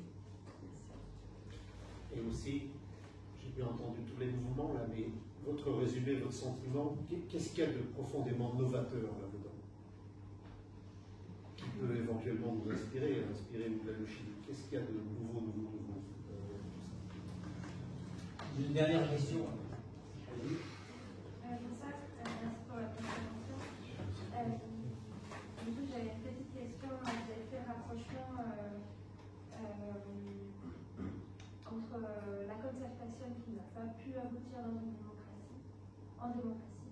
et aujourd'hui, un sentiment quand même après la révolte, il y a le même problème. À l'époque, donc, il y avait en 89 et 90 la peur d'un retournement des militaires. Et aujourd'hui, qu'est-ce que là la droite, comme on nous échange pour encore imposer après autant de révoltes? Sa politique et sa constitution. Ok, merci. Ah oui, sur la pauvreté divisée par 2, oui, elle est divisée par 2 selon les chiffres officiels, sauf qu'il y a un gros débat sur comment on mesure la pauvreté. C'est $1, c'est $1 par jour par personne? Oui, oui, au Chili, c'est ça en général. Donc indigence, $1, $2 pauvreté. Et bon, maintenant, c'est très connu, mais évidemment, la pauvreté, c'est bien plus complexe que ça. Et donc, il y a pas mal de sociologues ou d'économistes, d'ailleurs, qui tendent à questionner les indices officiels. Et donc, le grand récit du néolibéralisme corrigé de la concertation est remis en cause par certaines statistiques qui sont... Voilà, c'est ça que je voulais dire. Il n'y a pas l'INSEE, en fait, c'est ça que vous dites? Si, non, l'État chilien est un État très organisé. Hein. Si, ils ont un réseau statistique assez avancé, transparent, etc. Mais donc, il y a les économistes qui discutent la mesure de la pauvreté. Et sur l'endettement, en fait, oui, j'ai pas précisé, je parlais d'endettement privé des familles, parce que l'endettement extérieur, l'endettement public chilien est très bas, comme grand pays exportateur néolibéral, mais par contre, c'est un endettement privé très très haut. Il ne passe pas surtout des entreprises, des familles, du fait que l'éducation est très très chère au Chili. En parité de pouvoir d'achat, c'est une des plus chères de l'hémisphère, et une des plus chères au monde, hein. Parfois si on le calcule devant les États-Unis. Et donc, pour avoir un diplôme, en fait, on s'endette sur 20-30 ans. Donc, c'est pas une maison qu'on achète, c'est un diplôme. Et voilà, c'est ce taux d'endettement privé qui est très très fort et qui est au cœur du mal-être néolibéral. Il y a un très bon bouquin de Thomas Mullian, El Consumo me consume, Thomas Mullian qui a beaucoup écrit sur cette question un peu comme la Rousseau, l'homme endetté. L'homme néolibéral, c'est un homme endetté. Et donc au Chili, on voit comment ça fonctionne.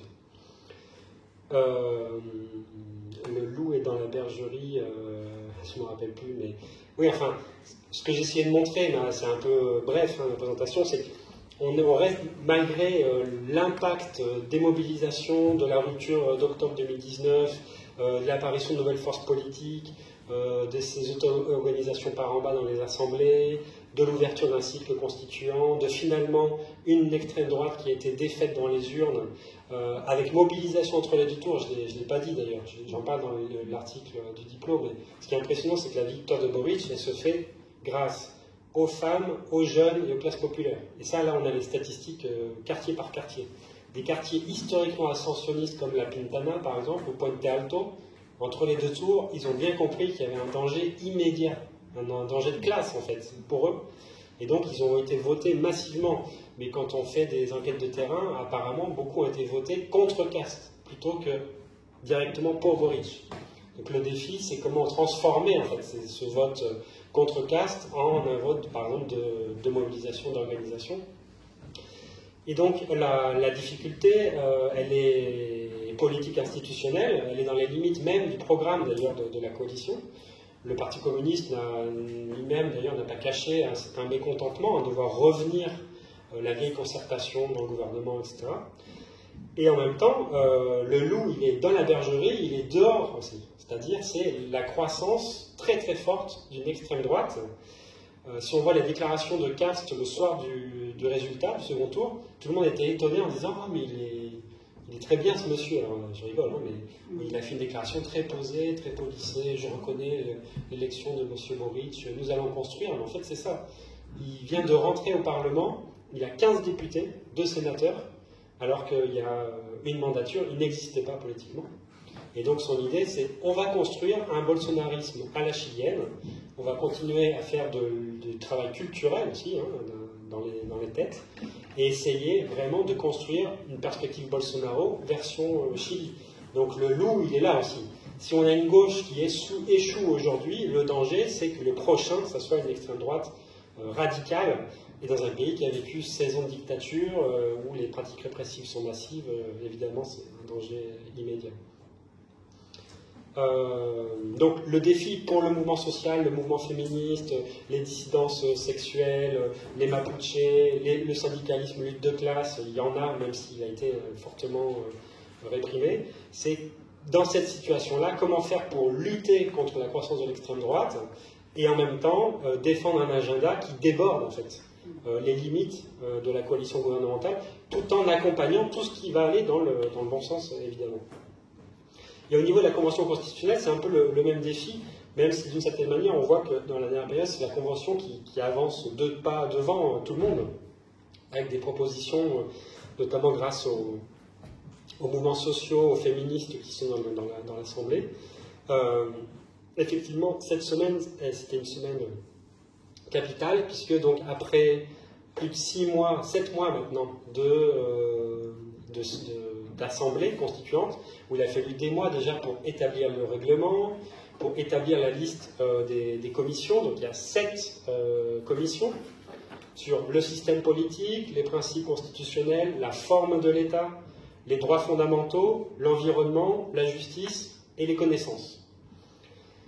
Ces commissions, elles se réunissent en permanence, elles votent des normes en interne, elles votent de manière générale et ensuite particulière. Et pour que ces normes discutées en commission deviennent ensuite la loi, les articles de la future Constitution, il faut qu'ils soient approuvés aux 2/3. Ça, c'est une des règles qui n'a pas été bougée. Même si dans la dernière semaine, il y a tout un débat, puisque la présidente de la Convention constitutionnelle, qui est issue des mouvements sociaux, a commencé à dire peut-être qu'on pourrait rediscuter ces 2/3, mais pas sur chaque article, mais sur le vote général. C'est-à-dire on fait un vote général et ensuite chaque article, on va les voter aux 2/3. Et donc la droite a fait des hauts cris en disant c'est le castro-chavisme qui va essayer de gagner la Convention constitutionnelle, etc., etc. Là, ce qu'il y a eu aujourd'hui, c'est par exemple la discussion sur le système de justice. Et ce qui est intéressant, pour la première fois au Chili, on va parler d'un système de justice au pluriel, qui reconnaîtrait la justice des peuples autochtones, comme ça existe en Bolivie, en Équateur, par exemple. Mais pour un État ultra centralisé, unitaire comme le chilien, c'est une avancée réelle. Sur la forme de l'État, ça a été voté par la commission de système sur la forme de l'État, on passerait vers un État régionalisé, avec des assemblées régionales élues, ce qui n'existe pas du tout au Chili. Donc ça aussi, il y a une décentralisation du pouvoir qui peut être intéressante. L'idée d'un État plurinational qui fait son chemin, qui, moi, à mon avis, serait au moins une des conquêtes en juillet et en septembre prochain, quand il va y avoir un référendum pour valider la nouvelle constitution, qui va reconnaître l'existence et le droit à l'autonomie des peuples autochtones. Ça aussi, ça serait vraiment intéressant.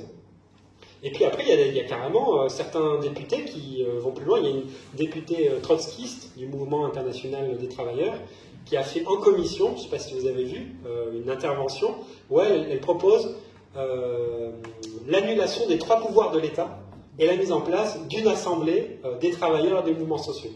Bon, évidemment, c'était un peu pour animer le débat, quoi, parce que personne n'a voté, même en commission, sa proposition. L'autre chose intéressante, c'est que les mouvements sociaux et la société civile peuvent aussi faire des propositions à la Constituante. Avec 15 000 signatures, la Convention a l'obligation de voter et discuter de la proposition. Le petit problème, c'est que pour l'instant, les secteurs conservateurs, eux aussi, utilisent massivement cette mesure. Ils ont beaucoup plus de moyens pour se déplacer en région, faire de la propagande, etc. Donc il y a aussi plein de mesures conservatrices qui sont proposées à la Convention. Pour l'instant, sur plus de 3500, il n'y en a que 77 qui ont passé la barre, qui vont être discutées. Mais parmi elles, il y a la nationalisation des ressources naturelles, il y a la question sur un droit à l'avortement libre, gratuit et sûr, et public. Voilà, il y a plein de choses qui sont intéressantes.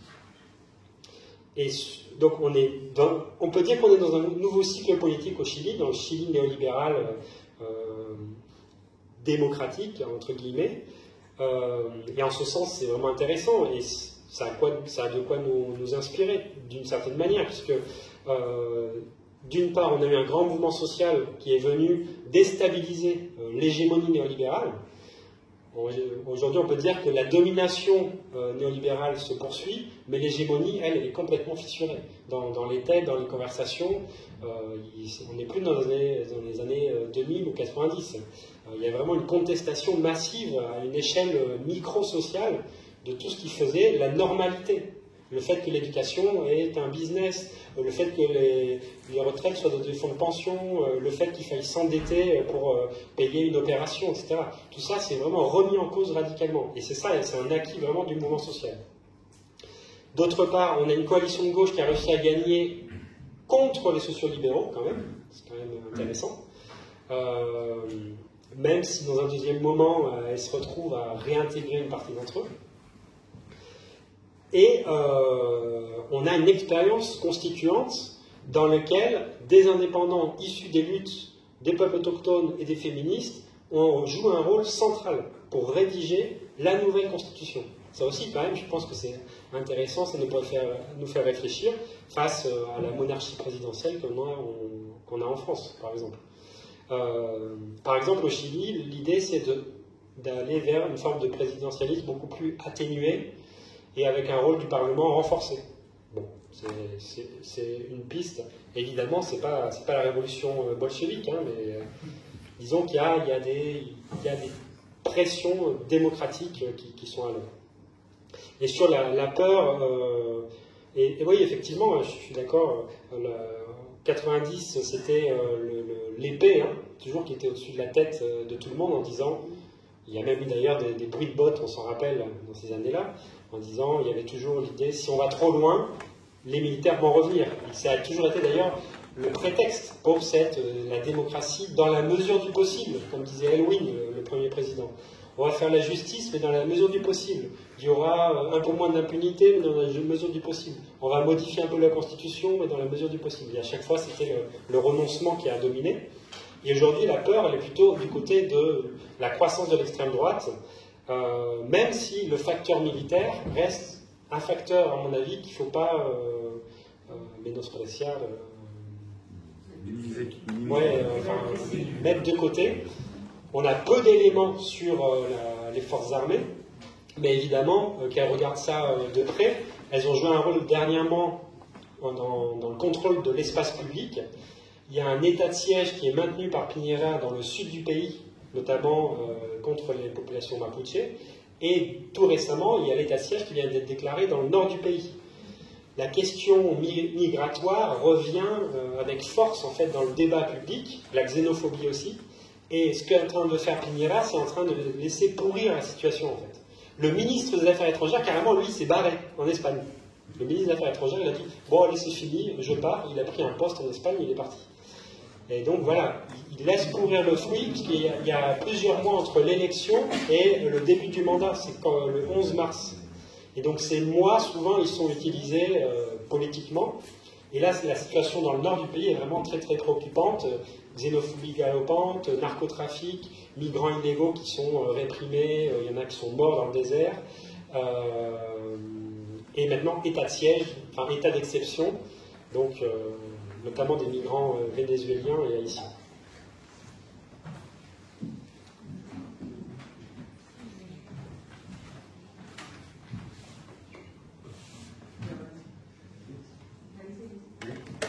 Bon, avant tout, je pense que je voudrais rebondir dans la question que tu as posée. Je pense qu'en tant qu'économiste, il ne faut toujours pas envisager les choses d'une façon très linéaire. Je pense que la question de la dette, c'est une question hyper complexe et plus dans un état. Pourquoi la dette, c'est pas j'achète et je vends et c'est tout. Je pense que c'est aussi ça compte le fait et les choses qui passent actuellement, la question de l'inflation, par exemple, où justement, il ne s'agit pas simplement de ce que je vais vendre ou pas. Je pense que dans un pays comme le Chili ou l'Amérique latine, ils sont soumis à des politiques économiques qui viennent des États-Unis surtout, où c'est la fête une banque centrale qui gère l'inflation, au niveau bas ou haut, et de mettre en place des politiques justement pour éviter que ça monte de plus. Donc les entreprises, bien sûr, ils s'achètent, on va dire qu'ils se financent d'une façon, et quand ils ont besoin, ils le jettent encore au marché. Donc pour moi, ce n'est pas le fait simplement d'avoir une dette au niveau dans la poche, sinon les États, et surtout, comme je te disais, l'Amérique latine, il me semble là actuellement, on voit par exemple en France, le niveau d'inflation, il y a l'expectative aussi de la Fed, de la Banque centrale des États-Unis, et même le Brexit par exemple, c'est toujours à l'expectative de comment nous pouvons bouger les taux d'intérêt pour justement mener une politique économique et monétaire surtout, que même il y avait une personne ici en France qui avait étudié ce phénomène et qui disait justement qu'il ne faut pas être approfondi, surtout dans ce domaine, parce que je pense qu'il y a ni gagnant ni perdant, c'est le fait qu'il y a une classe qui possède ces facultés de décider comment on va gérer cette situation, mais c'est toujours la classe dominante. Donc c'est visible dans le contexte, comme il le dit le Chili, il y a déjà une lutte des classes qui est constamment en la recherche justement d'éviter ce pouvoir de certaines classes. Et là, il ne s'agit pas justement non plus de voir qu'il y a un perdant et un gagnant. Jusqu'à maintenant, c'est une classe, et c'est la classe dominante qui continue à reproduire ces mêmes systèmes et qui mène ces conditions comme jusqu'à maintenant.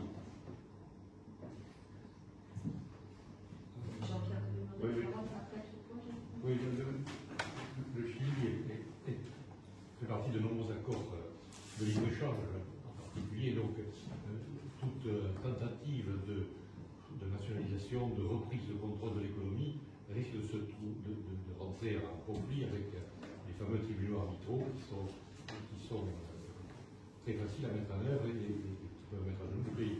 Il y a le cas tout simplement de Vinci qui, même avant le mouvement, a attaqué le Chili sur l'aéroport de Santiago, puisque cet aéroport a perdu de l'argent depuis une crise du Covid, Et donc, il s'est retourné contre l'État chilien. Donc, c'est un exemple typique de ces accords de libre-échange et des conséquences que ça peut avoir.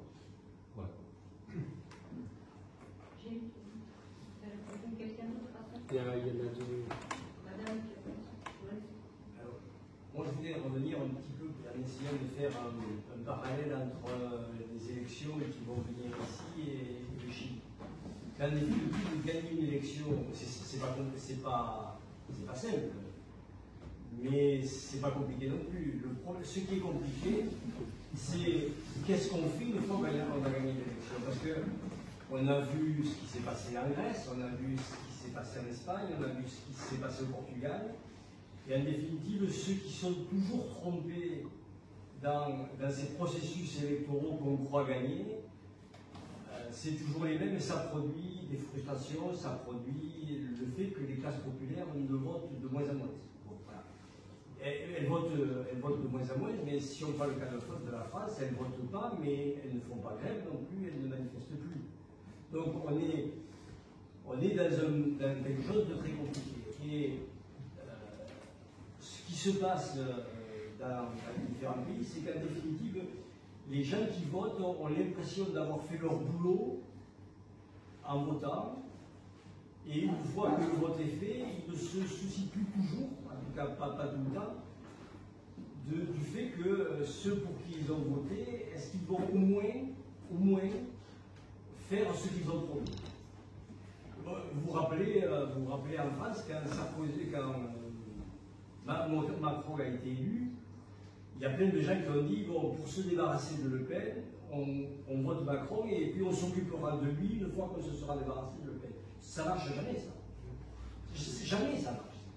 Et donc, la question que je me pose, est-ce qu'il y a aujourd'hui des contre-pouvoirs au Chili qui font que Boric ne pourra pas faire n'importe quoi? C'est-à-dire que la rue saura lui rappeler d'où il vient, pourquoi il a été élu, ou est-ce qu'on va assister à un délitement comme on a connu dans les pays que j'ai cités, notamment les pays européens,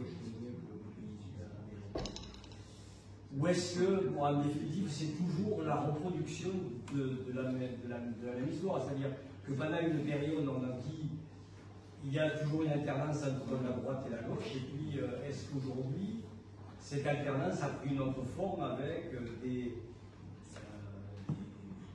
solutions différentes, mais qui ramènent toujours à la même chose? en question, madame? Merci pour cette présentation très complète. Moi, en fait, ce qui m'angoisse beaucoup, c'est le résultat de caste au second tour, parce qu'on parle beaucoup d'une victoire éclatante, mais on a quand même une droite de 44%, et je trouve ça assez inquiétant. Et en fait, tu as parlé notamment de en quoi ça pouvait être le prochain danger auquel il fallait se confronter, et ça fait penser aussi à comment les droites finalement conservatrices et libérales se sont unies durant l'unité populaire pour renverser cette dynamique avec l'aide notamment d'une grande partie de la démocratie chrétienne. Donc je voulais savoir qui était cette force politique qui voilà, finalement approuvait cette proposition d'extrême droite. Est-ce qu'il y avait également des organisations, comme on peut le voir au Brésil, tu vas comparer peut-être avec le projet bolsonariste de cette extrême droite? Est-ce qu'il y a une église évangéliste importante? Quels sont les différents en fait, acteurs politiques contre lesquels le peuple chilien va devoir finalement lutter? Il y avait monsieur qui a fait du répondre. Oui, j'ai juste une dernière question et puis une remarque. D'abord la question, je me posais, j'ai eu une question, c'était celle par rapport au profil de Boric, M. Boric. Et je me demandais si, en fait, il y avait des histoires comme Lula et Dilma Rousseff qui étaient des étudiants, pareil, et puis ils ont fait leur classe, et puis ils sont liés avec les syndicats, quoi, et puis ils ont eu accès au pouvoir, enfin, avec des luttes. Donc je me demandais quel était le profil de M. Boric, dans le sens où est-ce qu'il avait fait ses classes avec M. Iglesias en Espagne, est-ce qu'il avait des... Où est-ce que je veux dire, est-ce qu'il y a eu ce genre d'affiliation, de cooptation, je ne sais pas comment on pourrait dire. Voilà. Et la deuxième chose, c'était par rapport au sujet qui est important, je pense, dans une nation, si on veut nationaliser, si on veut... L'économie est au cœur du sujet, je pense. Et moi, première chose, c'est que le Chili, c'est le pays le plus stable de l'Amérique latine au niveau de l'inflation. Ils sont à 4,5. Et en plus, ils ont une banque centrale européenne. Même si tu dis qu'il y a la Fed, eux, ils ont une banque centrale européenne. C'est-à-dire que s'ils veulent diminuer l'inflation, ils baissent le taux et donc ils encouragent l'épargne. Donc ça veut dire quoi? A priori, ils peuvent contrôler la surchauffe. Donc ma question, c'est aujourd'hui, quel pouvoir a le Chili pour aussi, s'il y a des tensions sociales fortes sur les fonds de pension, sur des questions économiques d'endettement public, qu'est-ce qu'ils peuvent faire en fait par rapport à. Parce que j'ai bien compris que c'est un problème de politique, quoi, en fait. Donc voilà. Alors, ma question, vraiment, tu as parlé de la Convention constitutionnelle. Elle devrait finir ses travaux d'ici la fin de l'année. Et Boric va devoir probablement essayer de, si elle va jusqu'au bout, gérer le passage d'une constitution à l'autre. Tu soulignes en même temps qu'il n'avait pas la majorité au Parlement et qu'il du coup il était assez affaibli pour pouvoir faire passer des mesures. Est-ce que la mise en place de la nouvelle constitution pourrait permettre à ce bloc de gauche, en dehors de l'enseignement syndicale, d'obtenir au moins une majorité relative au Parlement, voire une majorité? Ok, merci. Bonne question, et je ne prétends pas du tout répondre à tout. Mais juste ouais, sur la question des traités de libre-échange et des liens du Chili avec la planète, déjà le Chili c'est le pays au monde qui a signé le plus de traités de libre-échange, ça montre le degré de néolibéralisation de son économie. Et c'est une question qui est au cœur des discussions actuelles dans la Convention. Parce que tout à l'heure j'ai mentionné les 2/3 comme un des éléments de l'accord de novembre 2019 donc pour passer à une nouvelle constitution.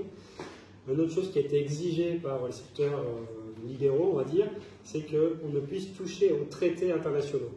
Alors certains disaient oui, mais heureusement, puisque le Chili a signé des traités internationaux sur la question des droits fondamentaux, par exemple. C'est la question des peuples autochtones qui n'appliquent absolument pas d'ailleurs. Mais derrière, il y avait aussi tous les traités de libre-échange qui ont été signés par le Chili. Et donc, ce qu'a essayé d'imposer la droite, c'est qu'on ne puisse toucher à cette architecture internationale. Mais, dans la Convention, dans les commissions, il y a une semaine, je ne sais plus dans laquelle des commissions, a été discutée la possibilité que le Chili renégocie ses traités, voire sorte du CIADI, du tribunal arbitral, qui est un des principaux tribunaux arbitrales dans le cas de conflits devant la Banque mondiale, etc. Donc c'est en discussion, mais vu les équilibres politiques et la nécessité d'avoir les 2/3, c'est très difficile qu'on avance dans ce sens-là, donc il y a une renégociation. Et le gouvernement Boric, lui, a bien dit qu'il respecterait les engagements internationaux du Chili, y compris en termes commerciaux. D'ailleurs, la ministre des Affaires étrangères qu'il a nommée s'est grincée des dents, puisque c'est une ancienne responsable à l'Organisation des États américains, la OEA. Et bon, alors une partie de la gauche trouve que c'est très bien, puisqu'elle a régulièrement dénoncé la situation des droits de l'homme au Nicaragua, au Venezuela, ce qui, à mon avis, elle a raison. Mais une partie des communistes ne sont pas du tout d'accord. Mais en même temps, elle a une position très ambiguë au moment de la destitution d'Evo Morales en 2019. Donc il a choisi quelqu'un pour les affaires étrangères qui ne va pas vraiment bouleverser la situation. Oui, ça je suis d'accord. Enfin, c'est le grand défi des gauches qui arrivent au gouvernement par une voie électorale, parce qu'évidemment, c'est dans un cadre révolutionnaire, c'est d'autres histoires. C'est comment respecter ses engagements dans un contexte très contraint au plan institutionnel, et là, vraiment très contraint, et en même temps, générer une déception, c'est Mitterrand en 83-84, c'est le tournant de la rigueur qui arrive tout de suite, et tout le monde reste, enfin, ceux qui croyaient en tout cas en Mitterrand, restent un peu avec une bonne baffe sur la tête. Donc les contre-pouvoirs, c'est ce qui est en discussion dans plusieurs assemblées. Par exemple, demain, la coordination du 8 mars féministe, qui est un acteur féministe très important, ils se rassemblent pour faire pression, pour commencer déjà à réfléchir sur l'après, sur comment défendre l'agenda féministe dans le cadre du gouvernement Boric. Mais c'est quelle union il peut avoir entre les acteurs sociaux mobilisés dans ce contexte-là. Comment recréer les espaces d'auto-organisation, par exemple. Parce que c'est vrai qu'en 2019, il y a eu des espaces d'auto-organisation très intéressants au niveau quartier, des assemblées territoriales, Il y a même une tentative de coordination des assemblées territoriales de Santiago qui commençait vraiment à prendre, à montrer quelque chose de vraiment intéressant. Si on pouvait faire ça ici, ça me paraîtrait une très bonne idée. Et la pandémie est arrivée dessus. Mais pourtant, ces espaces-là, ils seront fondamentaux si effectivement il y a la perspective que ce ne soit pas seulement une alternance électorale, mais la construction d'alternatives au néolibéralisme, ce qui n'est pas la même chose, et ce qui est bien entendu beaucoup plus compliqué. Et sur le danger caste, oui, là, je suis carrément d'accord. Alors, la base évangéliste de caste est confirmée, elle est très forte, même si lui-même ne vient pas du mouvement évangéliste, il est chrétien, il est catholique intégriste. Mais là, il y a une sorte de coalition un peu bizarre entre des catholiques intégristes et des évangélistes. Et il revendique vraiment ces bases-là et les églises comme une perspective de soutien politique électoral, comme l'a fait Bolsonaro d'ailleurs. Alors on n'est pas à la même hauteur, hein, et on n'a pas le même poids encore d'évangélistes dans la politique chilienne, mais quand même, il gagne du terrain de plus en plus. Il y a une frange qui est clairement néo-nazie aussi. Alors, dernièrement, au moment de la campagne, il a écarté certains, parce qu'ils étaient ouvertement néo-nazis sur les réseaux sociaux, etc. Il y a des déclarations sur les femmes, mais complètement folles, justifiant le viol. Enfin. Donc là, pendant la campagne, il en a écarté certains, mais on sait qu'il y a une frange qui est vraiment de l'extrême droite traditionnelle néo-nazie. Et ensuite, il y a les anciens, enfin, il y a les néolibéraux. Et en ce sens, ça serait un modèle, voilà, un néolibéralisme économique avec ultra-conservatisme sociétal. C'est comme ça qu'il se construit, en sachant qu'il y a certains qui sont passés de la droite extrême néolibérale à caste, en voyant que potentiellement, ça va construire de ce côté-là. Ce que moi, je ne suis pas capable encore de dire, je pense qu'il y a des gens sur place qui pourraient dire mieux que moi, c'est à quel point, parce qu'on a vu pendant la campagne qu'il mobilisait, mais pas énormément, il n'y avait pas des centaines de milliers de personnes à ces rassemblements, il a fait même un essai de contre-manif à un moment donné, et ça a été un foirage total, c'était que des riches bien habillés, ils étaient 200 et il ne s'est rien passé. Donc comment il arrive à construire une base populaire en fait. Non mais c'est ça le défi de caste. Comment passer, parce que, ah oui, je ne vous ai pas montré, mais les cartes, elles sont impressionnantes. C'est un vote de classe, en fait, mais ultra polarisé. Vous avez, ça c'est le deuxième tour. En bleu, le vote caste, très majoritaire, quand c'est au-dessus de 70%. Et donc c'est Vitacura, le Barnechea, et la Condesse et la Dehesa. C'est la ville de Santiago. Ouais, c'est Santiago. Et donc ça, c'est les quartiers les plus riches du pays, pas de Santiago, du pays. C'est quoi en France? C'est le 16e arrondissement. Voilà. Et donc vous voyez la couleur. Et tout le reste, alors vous avez classe moyenne supérieure, ils ont voté à 20% plus en faveur de Kast que de Boric. Et de l'autre côté, les quartiers populaires, ils sont là en fait. Donc il y a une géographie électorale et une géographie du vote de classe très marquée. Et donc le défi de Kast, c'est de passer de l'Obornachea à la Pintana. En fait. Comment construire dans les classes populaires pour devenir un vrai bolsonarisme. Et c'est ce qu'il va essayer de faire dans les prochaines années, ça c'est sûr. Et Boric, son profil, non, c'est vraiment une des critiques d'ailleurs qu'il y a du Front large, du Frente Amplio, et c'est que c'est le parti de Ñuñoa. Donc c'est-à-dire, Ñuñoa, c'est ici, c'est un parti de cadres diplômés de classe moyenne éduquée, plutôt blanche. Et donc, il vient de ce milieu-là. C'est un ancien leader étudiant, il vient des universités publiques, mais il y a aussi des liens avec la Católica, des grandes universités. Il s'est construit dans ce milieu-là. C'est pas un milieu syndicalisme populaire, etc., etc. C'est pas Lula, quoi. C'est pas Lula qui vient vraiment du bas de la société, des métallos, de la lutte sidérurgique contre la dictature. C'est pas du tout ce profil-là. Et justement, le défi pour Boric, c'était ça aussi. C'était comment passer de Ñuñoa à la Pintana, de Ñuñoa à Puente Alto. C'est-à-dire avoir une base dans les secteurs populaires. ce qu'il a réussi électoralement, mais ce qui n'est pas du tout gagné politiquement. Et c'est ça le problème. Le Frente Amplio, pour l'instant, c'est un parti de cadres diplômés, plutôt des secteurs moyens de la société, plutôt de Santiago d'ailleurs. Et donc, l'alliance avec le PC, c'est quand même un plus, puisque le PC, lui, a des vrais relais dans les classes populaires, dans les syndicats.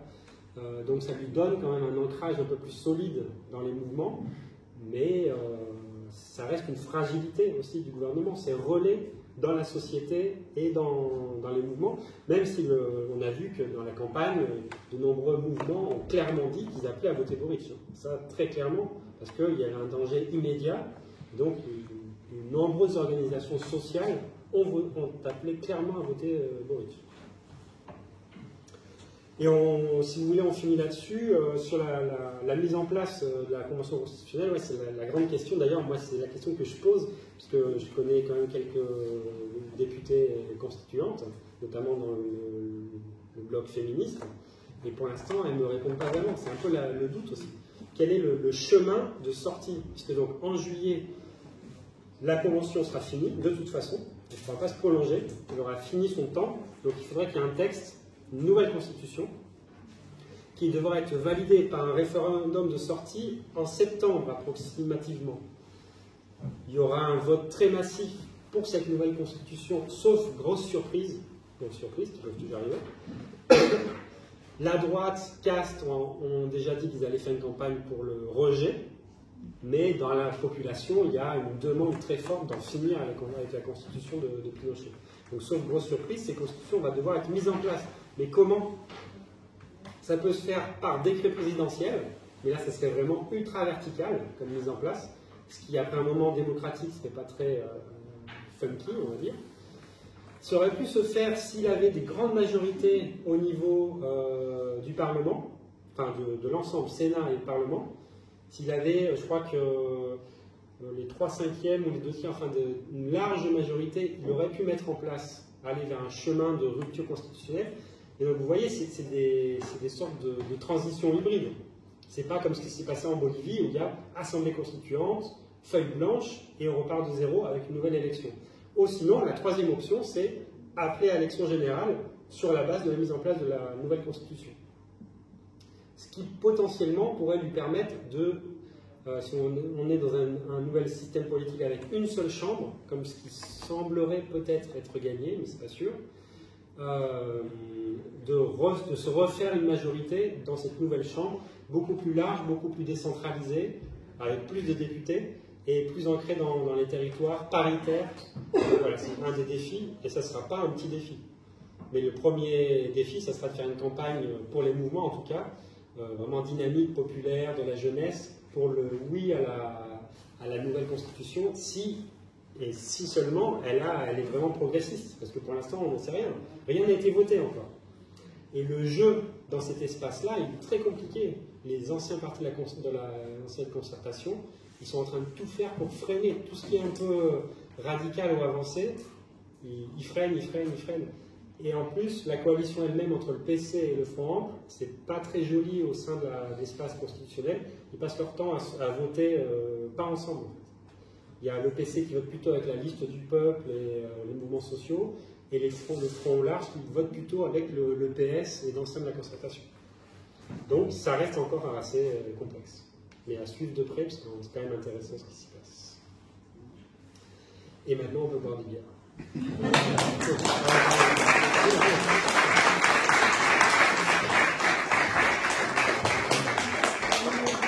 Donc voilà, en vous remerciant, il va y avoir des revues, une table de revues avec des livres aussi, si ça vous intéresse. Voilà, merci en tout cas, merci à France Américaine.